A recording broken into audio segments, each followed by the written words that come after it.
Hello and welcome to The Edge, where we'll take an in-depth analysis of today's top stories by looking beyond the edge. We'll bring you not just the facts, but also deep insights into the topics with expert opinions and social media reactions. Let's make a start with our look beyond the edge.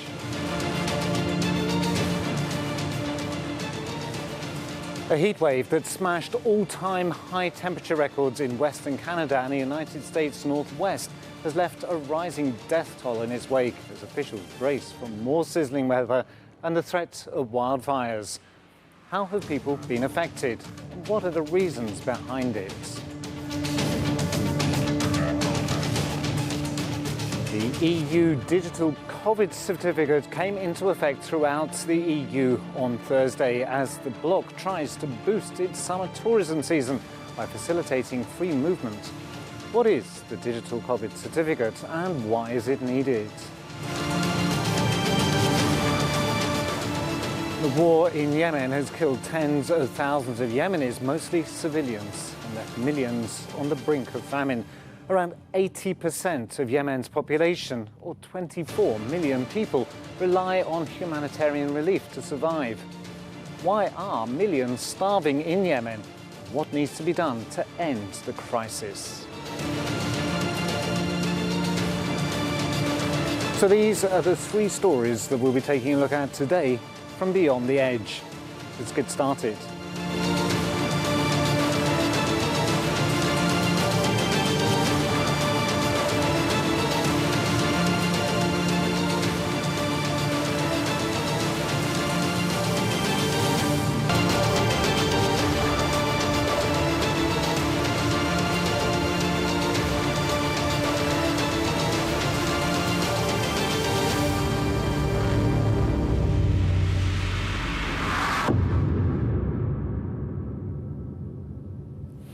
Climate change and environmental disasters are global problems, and the whole world suffers from their impacts.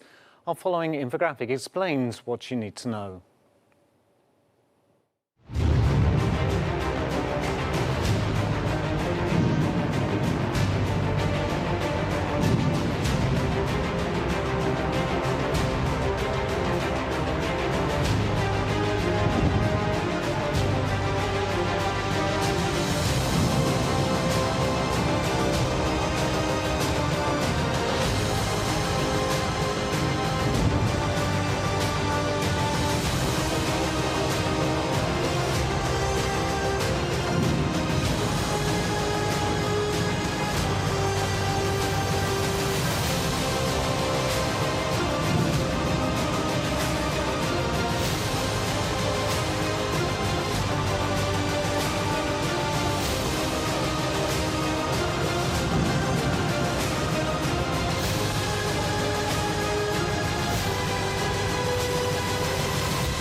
Canada's deadly heat wave, the most severe on record, is this week expected to continue, surpassing high temperatures never seen before. The scorching temperatures in Canada eased slightly on Wednesday, but that certainly did not bring any relief. Lytton, a town in central British Columbia, broke Canada's all-time hottest temperature record 3 times this week, eventually climbing to 121 degrees Fahrenheit. On Wednesday, temperatures were forecast to reach 107 degrees. One government climatologist who described this week's heat wave as spectacular and unprecedented says the heat wave still looks this week to erase high temperature marks set decades ago. At least 233 people died in BC between Friday and Monday. According to the Provincial Coroner's Service, that's about 100 more deaths than the average 4-day period. Across the country, residents are trying to stay safe and beat the heat. Some are seeking shade or water. Many are seeking air conditioners, and bottles of water are being distributed to those in need. The extreme heat has closed schools, driven up natural gas prices, and scorched crops across the prairies, where farmers grow much of the world's wheat and canola. President of the Alberta Federation of Agriculture, Lynn Jacobson. So what it means in the long run is a yield that's not going to be up to our average. In fact, it could be way below the average. in a lot of areas. The heat dome has stretched beyond Canada and into the United States. The major Pacific Northwest cities of Portland and Salem in Oregon and Seattle in Washington were trapped under a high-pressure dome too, shattering temperature records earlier this week. And to discuss this, I'm joined live from London by Bob Ward, who's Policy and Communications Director at the Grantham Research Institute on Climate Change and the Environment at the London School of Economics. Bob, thank you for joining us again here today on The Edge. Pleasure to see you. The current situation in North America, particularly in Canada at the moment, is extraordinary. Could you describe to us just how extreme conditions are there at the moment? So what we've had is an unusual weather event, a so-called heat dome, which is combined with climate change to produce unprecedented temperatures that have not just broken records by a few tenths of a degree, but have broken it by several degrees. So it's an unusual weather event that's basically a large high-pressure system which has been positioned over Western Canada and northwestern United States. It's been fueled partly by very warm sea surface temperatures off the coast in the Pacific, and it has been kept in place by the impacts of air coming off the mountains in western United States and Canada, off the Cascade Mountains, and then trapped by a change in the jet stream. And so you've had this high pressure system where the temperatures have soared, and as mentioned in your report, in Western Canada reached close to 50 Celsius degrees, or well over 120 degrees Fahrenheit, which is well above, several degrees above what they've recorded as previously in history. And this is a part of the world, remember, where they're not used to high temperatures, so people don't usually have air conditioning in their home. And I'm afraid by the end of this, we will have seen that hundreds of people will have been killed by the heat. And that's it. That indeed has been the immediate effect has been over the weekend.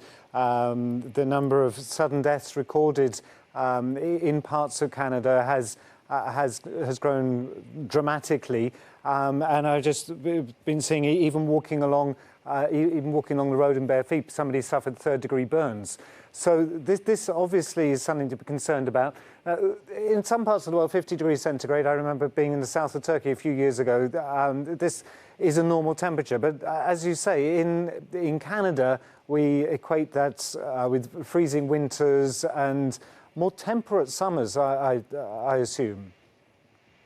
Yes, normally in the summer in Western Canada, a warm day is in the 20s Celsius and rarely perhaps gets above 30 degrees.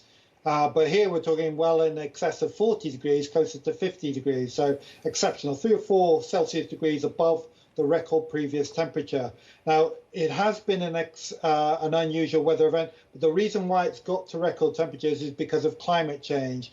Climate change is causing a warming of the atmosphere and a warming of the surface. And so when we have these unusual temperature events, they're even more extreme than they have been in the past. And that's why we've seen this. And it's a combination of very warm days and then very warm nights, so that people's bodies cannot cool down, that poses such a risk. And particularly people with underlying health conditions, respiratory illness, this can be deadly, and you succumb very quickly to heat. People who die of cold weather deaths can get pneumonia, maybe take several days or several weeks for them to die. But in the heat, once you succumb, you die very quickly, and often before you can have a chance to call an ambulance, for instance. Which is shocking. Now, I'm not a meteorologist, so I don't understand the terminology, but I've never heard of a dome of static high pressure before. Is the shape of the weather formations changing, or is this just terminology that hasn't been in the common lexicon before? Well, the temperatures are generally higher because of climate change, and in this we've got a combination of very warm sea surface temperatures off the Pacific. That warm was blowing warm air into Western Canada, northwestern United States. It was then trapped by air coming down off the Cascade Mountains along the western edge of the continent there. And it was then trapped by the jet stream, which is, we think, probably implicated and being affected by climate change and causing the buildup of very stable areas of air. You may remember earlier this year, we had exceptionally cold weather in southern United States and Texas having very low temperatures that they weren't prepared for. And again, it was a presence of a high pressure area, which is associated with very stable weather, but which was trapped by the jet stream. And the jet stream, which kind of travels across the higher latitudes of the world, high speed winds at a high level in the atmosphere affects the circulation of weather patterns. And it seems to be becoming a little bit more irregular and more prone to trapping these weather systems. Still too early to know about the exact combination, but it does seem to be becoming more a phenomenon. And particularly in North America, they are seeing more of these extreme cold weather and extreme hot weather events as a result. If I play devil's advocate just for a moment, Bob, and pose as a climate denier, which I'm not, but if I were to take the line, in Texas, we had, as you just mentioned, the freezing temperatures in the winter. That was devastating. It knocked out the power supply and people died because of it. But now they've got hot temperatures. Back in 1977 in the UK, I remember we had a drought and a heat wave, which at the time people were saying was unprecedented. These are just weather patterns that change from time to time. Isn't this just not another one of them? Well, the problem is that everything's becoming more frequent and more severe. And the fact that it's becoming more frequent and more severe shows you it's not a natural pattern. It's something's happening, and it's climate change that's driving this. I mean, it's not difficult to see how if you're raising the temperature of the Earth generally, the average temperature has risen by about 1 Celsius degree over the past century, which doesn't sound very much, but it's a very significant change for the Earth. And is, the difference between our current average temperature and the average temperature during the last ice age, when most of the northern and southern hemispheres were covered by ice, is only 5 Celsius degrees. So it makes a big difference, and it makes a big difference at the extremes, because we're seeing both, in general, we're seeing fewer cold weather extremes, but we are definitely seeing more hot weather extremes, and we're seeing more surprises because we're disrupting the atmosphere. Hence, you get these occasional very cold weather events, which is counterintuitive, maybe not what we expect with global warming, which is because we are disrupting the atmosphere, and the atmosphere is not behaving in the same way as it happened in the past. We're in unprecedented territory, and we're getting a lot of nasty surprises, which are having devastating impacts. Now, are these weather conditions caused by activity locally in North America, or is this because of can events in one continent trigger events in another? So the underlying driver of climate change is the concentration of greenhouse gases in the atmosphere, and the most important of which is carbon dioxide. And when carbon dioxide is released into the atmosphere, it generally creates a very homogeneous, constant concentration in the atmosphere, so that carbon dioxide released in any part of the world helps to warm up the whole of the planet. So it's not a local effect, but you are seeing in cities in particular, heat gets amplified because cities have a lot of dark surfaces like tarmac and concrete and cement, which tend to absorb a lot of the solar radiation, and then they heat up. And so city areas are often several degrees warmer than the surrounding rural areas, the surrounding countryside. So heat is especially a problem in cities. So that's the old principle of the storage heaters coming into effect and causing local problems. Now, the events of this year that we've mentioned, particularly from North America, the extreme cold, the extreme heat, Later this year in Glasgow, the United Nations is going to be holding a climate change conference in Glasgow at the end of October, the COP21. These, I'm sure, are issues that will be discussed there. What will they be hoping to achieve? Well, they are going to be gathering in Glasgow to hopefully agree to an acceleration of action. Most countries are now committed to action on climate change, but we're not acting quickly enough. The Paris Agreement, which countries agreed in 2015, commits everyone to try and limit warming to well below 2 Celsius degrees. Now, we're already more than 1 degree warmer than pre-industrial time, so we're running out of time and space, and we have to bring down our emissions of greenhouse gases, carbon dioxide and other greenhouse gases, effectively to zero. Only when it gets to zero will global warming stop. At the moment, we're putting 50 billion tons of greenhouse gases into the atmosphere every year, and carbon dioxide stays in the atmosphere for a couple of 100 years. So you're building up this kind of concentration with each year that passes. And we're now getting to a critical stage where everybody now around the world can see the impacts of climate change are happening all around them, and it's getting worse, and it's going to continue to get worse until we get our emissions down to zero. Now, we can adapt, and we're going to have to adapt to some of these impacts, but the worse it gets, the more difficult it is to adapt. The more it costs us, the more difficult it becomes. And we're seeing increasing in heat extremes. We're seeing rising sea levels, which are making storm surges more dangerous. We're seeing heavy rainfall getting more intense in many parts of the world. We're seeing increase in drought conditions in some places. We're seeing other effects such as storms becoming, particularly tropical storms, becoming stronger. The town of Lytton, which is where the record temperature in Canada was recorded on Monday, Tuesday, and Wednesday, has now been totally evacuated because they got a wildfire, which has resulted from the hot, dry conditions. So, you know, parts of the world are now going to really struggle to deal with this, and it must focus the minds of governments in Glasgow that they have to accelerate action. So, whilst accelerating action, they have to put their slam on the brakes against the emissions. Bob Ward, thank you so much for joining us today and explaining us so well the current situation. Let's hope we see a change soon. Thank you. Experts say that we're going to be confronted with similar heat waves more frequently over the next few years. Climate change is definitely one of the drivers of such incidents. We hope that these weather conditions will raise awareness about climate change and encourage people to start acting more actively against it.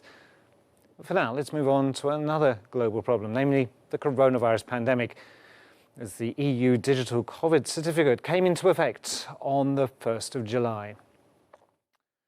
The EU's vaccine passport, the digital COVID certificate, is being rolled out across all 27 member nations. But what is it in detail, and what does it mean for travellers? Our following infographic explains.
A new travel system has entered into force across Europe as passengers have been asked to submit a digital COVID-19 certificate aiming to protect public health.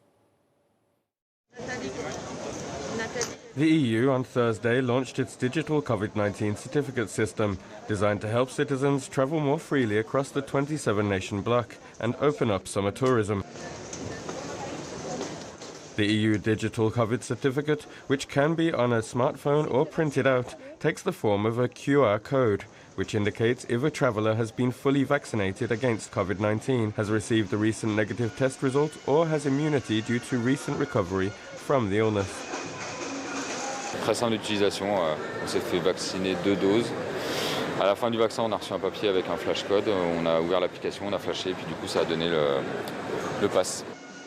At Paris's second biggest airport, Orly, airline checks of vaccine passes proceeded smoothly. Passengers, too, seemed to approve of the vaccine pass. On a l'habitude de voyager beaucoup. Nous, on voyage Pour beaucoup. notre travail, on a beaucoup voyagé dans d'autres continents pour lesquels il y avait des vaccins obligatoires, fièvre jaune, etc. Ça ne nous venait pas à l'idée de ne pas les faire, puisqu'ils étaient obligatoires et que c'était la raison pour laquelle on nous les demandait pour des raisons professionnelles. The system is designed to be free of charge, issued and valid in all EU countries and set out in a national language as well as English. It also extends to non-EU countries of the border-free Schengen zone, Iceland, Liechtenstein, Norway and Switzerland. The system enters into application on Thursday, with a 6-week phase-in period for EU member states not yet ready. For this period, other certificate-style formats can still be used and should be accepted.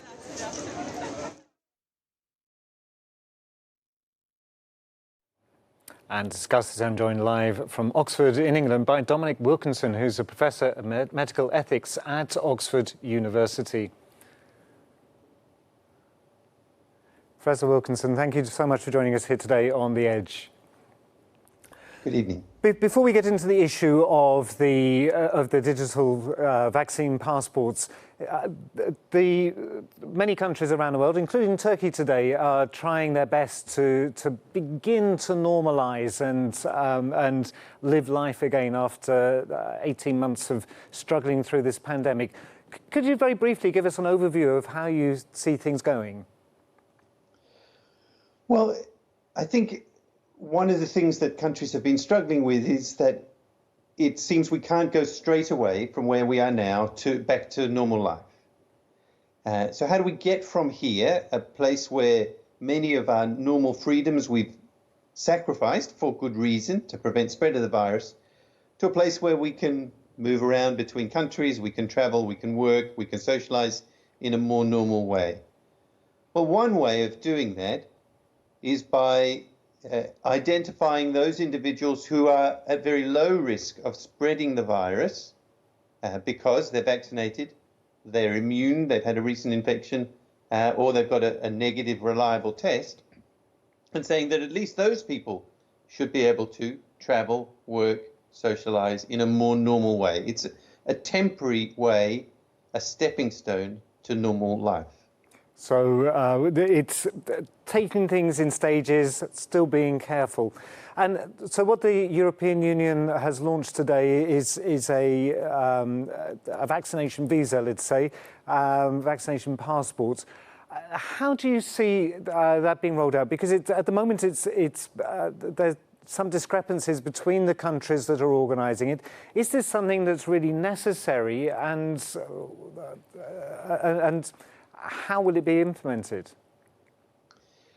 Well, I think one of the virtues of this new EU pass is to allow some form of consistency in what type of evidence will be accepted when you're wanting to travel. So we've seen in recent times, as each country has tried to work out what would be sensible, they've had different rules about how many of which type of test you needed to have. And of course, some inconsistency in whether you had to have the tests or whether if you were vaccinated, different types of evidence that might mean you didn't have to have the test, and whether you'd have to be quarantined. So consistency between countries is going to be enormously helpful for communication, for people to know what they have to do. Now, one thing that's going to be important is, well, what do you do with this information? And at the moment, not all EU member states have decided what rules are going to apply to those who have the pass and to those who don't. For example, are people who don't have the pass going to be required to quarantine for a period of time?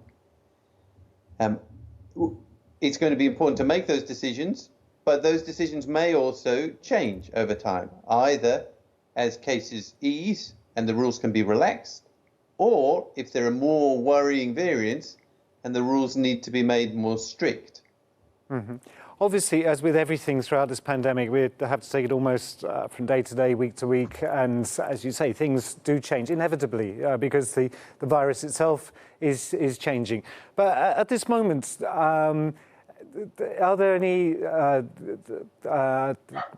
standard guidelines about which vaccines are acceptable? Will all vaccines be recognised under this scheme?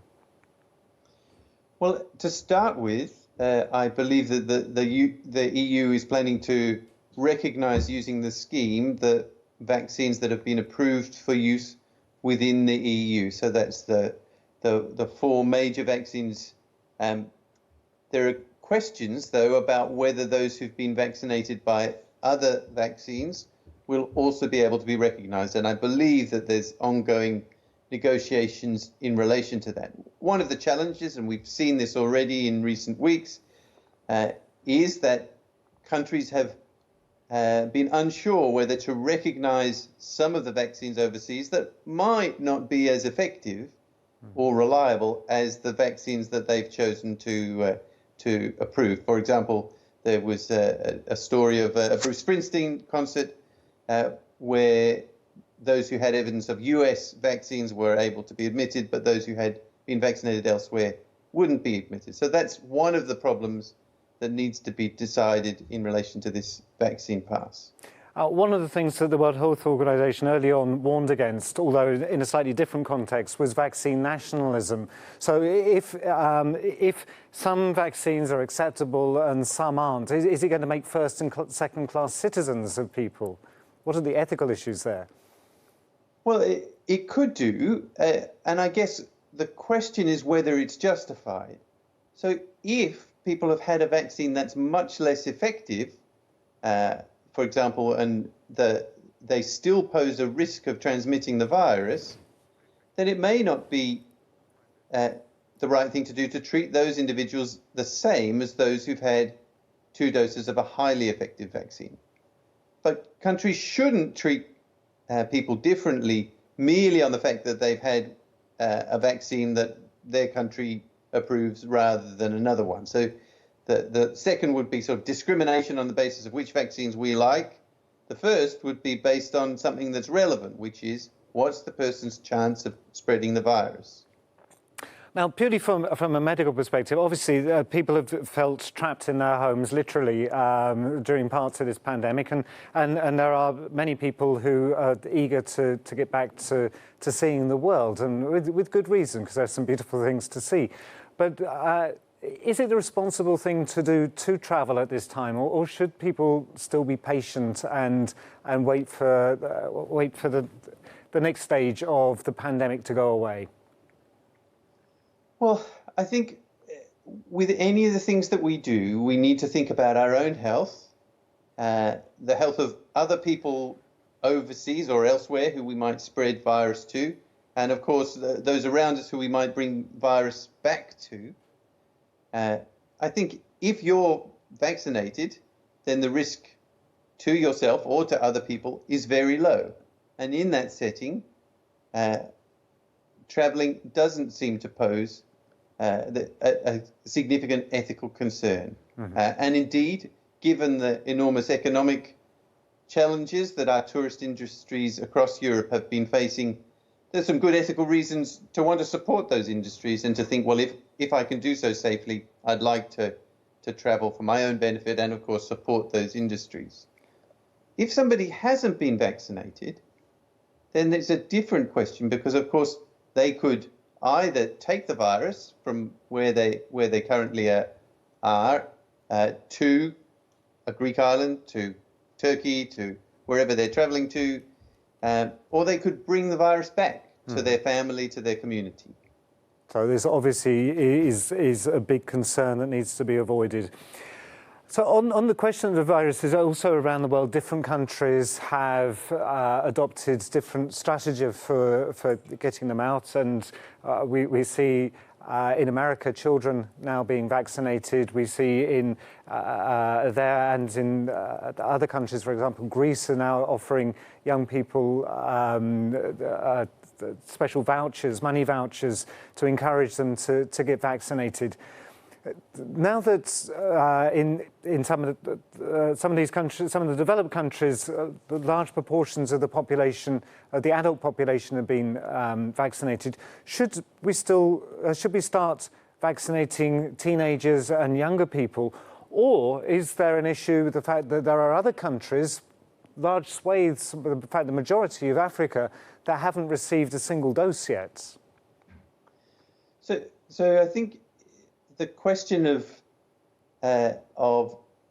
travel in relation to young people is relevant. So for young adults who might be wanting to travel, the fact that they're going to have to provide a pass might incentivize them to have a vaccine. One of the things about the EU COVID pass, of course, is that you don't have to have a vaccine if you've got other evidence, either of having had the infection or of a negative PCR test, so you don't currently have the virus. And so that will potentially mean that families could travel with their teenage or younger children, even if those haven't had the vaccine yet.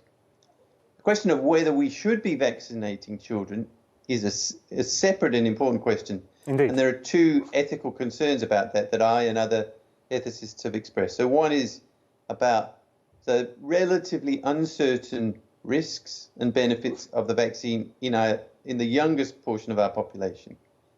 And the second issue you mentioned, which is something that we can be sure of, which is that at the moment there are many people at much higher risk in particularly developing countries who need the vaccine first.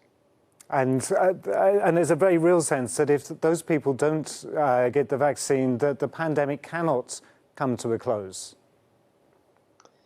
Well, that's right.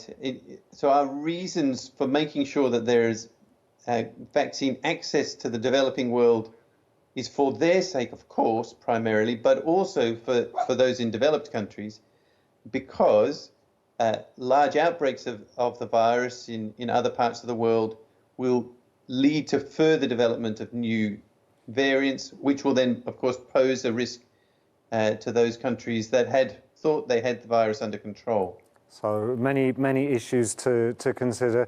Dominic Wilson, thank you so much for joining us today here on The Edge. It's an unfolding story. We'll see where it goes. Thank you so much for joining us. Pleasure. The European Union COVID-19 travel certificate may help to revive the travel industry, but Capital Economics argue that it does not remove constraints for those not fully vaccinated, meaning many travellers, including children, will still need to undergo COVID-19 tests, and that specific travel rules are still set by national governments, keeping an eye on the developments regarding the pandemic. Let's now move to our final topic to discuss the humanitarian crisis in Yemen. The humanitarian crisis in Yemen is worsening day by day. But how did everything start, and how is the international community reacting to the crisis? Here's more in our infographic.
With summer temperatures soaring in war-torn Yemen, thousands of internally displaced families are struggling to survive as the camps are becoming overcrowded due to escalating offensives by Houthi troops.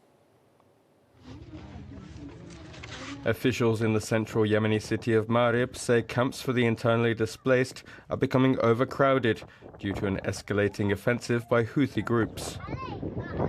The ongoing offensive has worsened the humanitarian situation in the government-held city, which hosts some 2.2 million displaced people in overcrowded camps on the city's outskirts. Faiza Qassem lives with her 8 children in the Al Suwaida camp, where she arrived about 2 months ago after the Houthis shelled another camp, Al Ma'il, earlier this year. نزحنا احنا نجري بالخط جزعه فلتنا كل شيء بزانا لجهارنا ونمشي رجل الخط والرصاص لجنبنا يضرب. This is her 4th or 5th time being displaced since 2015, she says, explaining that she has lost count of the number of times her family has been forced to flee.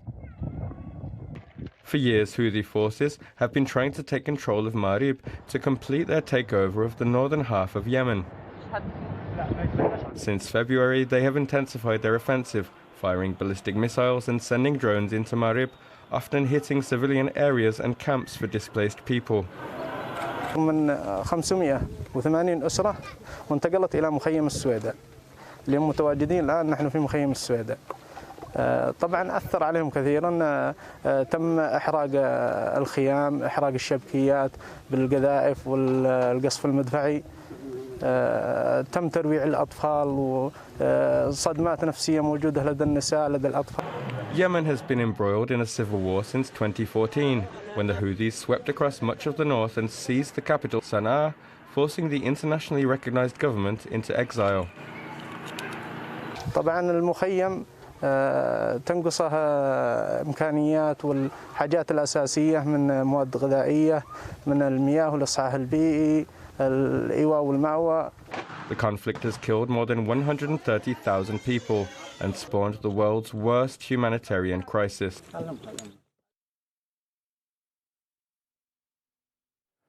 And now joined from Exeter in the United Kingdom by Jonathan Fenton-Harvey, who's a Middle East analyst.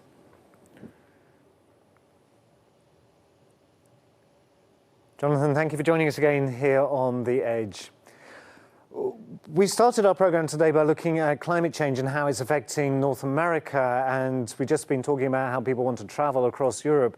But in Yemen, the situation is a combination. People are forced to move around the country and they're suffering under hot temperatures. What can you tell us about the humanitarian situation in Yemen at the moment?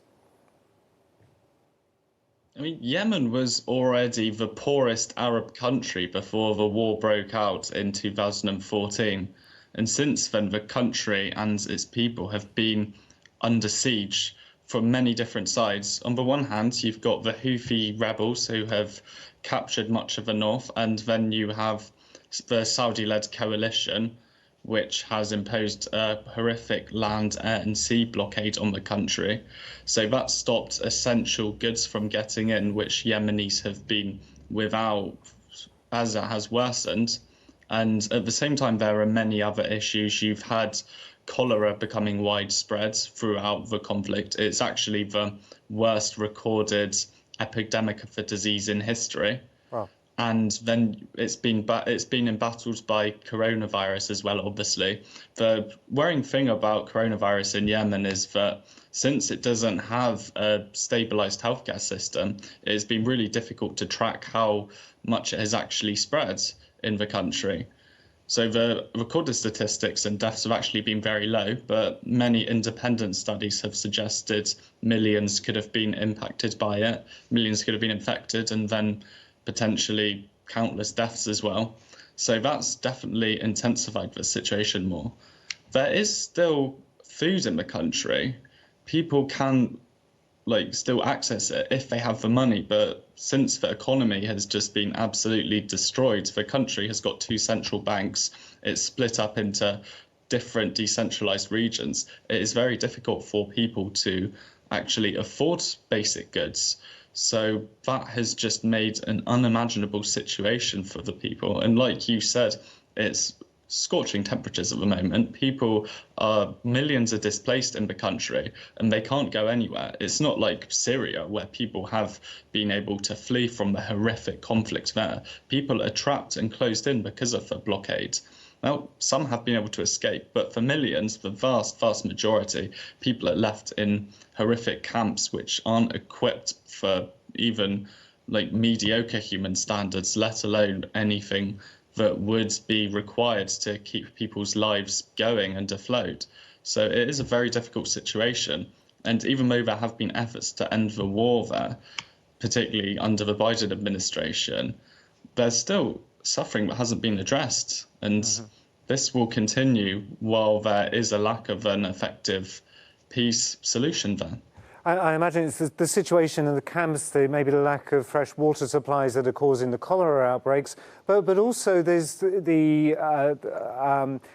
as you say, millions are being displaced into these refugee camps, but then they've been displaced again and again and again and been shuffled around from camp to camp as attacks have continued, even hitting the camps. Is that right?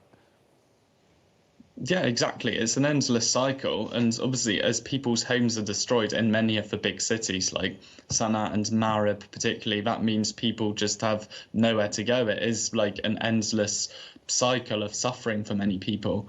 So with that combined as well, and the lack of water and everything else, you just have people who are just trapped basically, and even aid organisations have struggled to operate in key hotspots of the conflict, such as Sana'a and Marib now as well. Many organisations have been forced to flee. So overall, it is extremely difficult to help people from the outside and from the inside. And with the Houthis as well, they have smuggled aid a lot of the time and blocked it from reaching Yemeni civilians when it has been able to come in. So that means that they are just attacked from many sides in a dire humanitarian crisis. So with all that in mind, you can see how it is just a horrific and unimaginable humanitarian catastrophe, which it will unfortunately take generations to recover from. Indeed. The World Bank has promised some funding, but as you say, that some of the aid that is being sent to Yemen isn't reaching the people. So how are the aid organisations going to cope with this? I mean, many aid organisations have been able to operate in Sana'a. On the one hand, have they kind of worked around Houthi restrictions. But at the same time, there are still many of these restrictions, such as checkpoints and excessive interrogation based on the Houthis' distrust for international organizations, that have made it difficult for them to operate effectively. Now, even if aid is sent into the country, or whether it's economic or medicinal, it can temporarily ease the solution. But as I said, the country has effectively collapsed throughout the war. You've got the UAE-backed separatists in the south, which have formed a unity government with the Saudi-backed government, but that's still fragile. And then the Houthis in the north. And since it's so decentralized and just destabilized effectively as well, that means that even if you keep giving aid, it's kind of like it's just a short-term solution. It's just dealing with the symptoms rather than the cause of the problem. So that's really what needs to be addressed right now.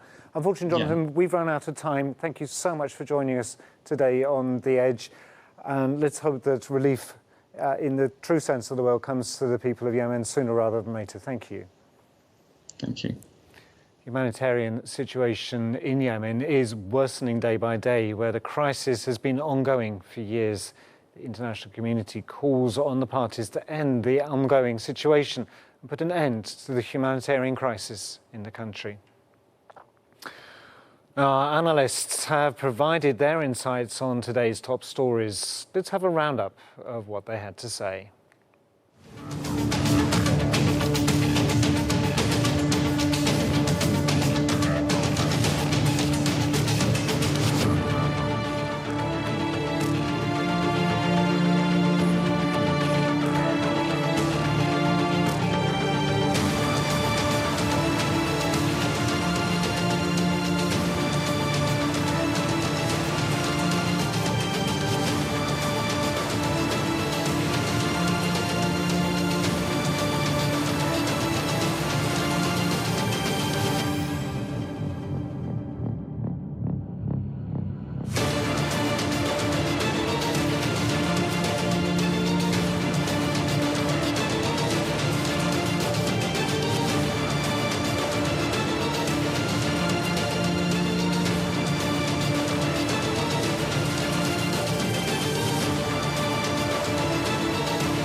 And before closing our programme, let's take a look at social media to hear your voices and reactions on today's top stories shared with the hashtag climate change. And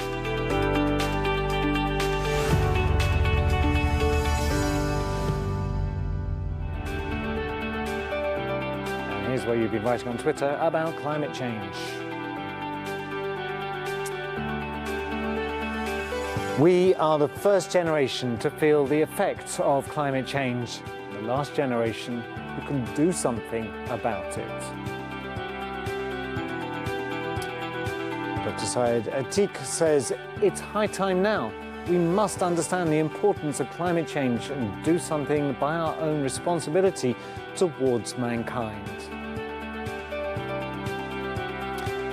And Sumaya Lahi says Canada today 49.6 degrees heat wave, sign of climate emergency. Yesterday more than 100 people died of heat stroke. Leaders must action now against climate crisis in a burning planet.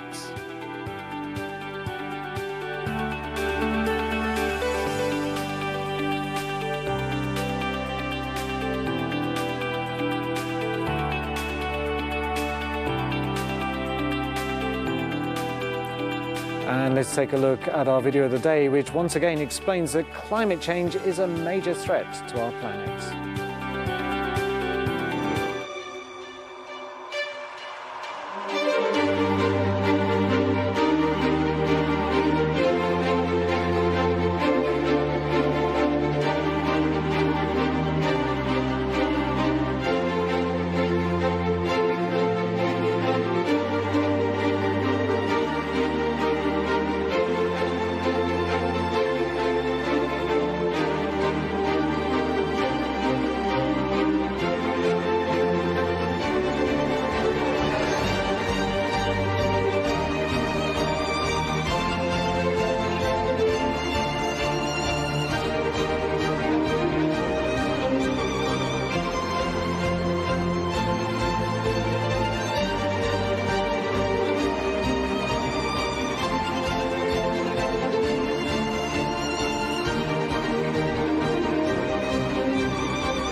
And that's all for this episode of The Edge with me, Andy Boynes. Stay tuned as we'll be back tomorrow with more in-depth analysis on the top stories and a look beyond the edge.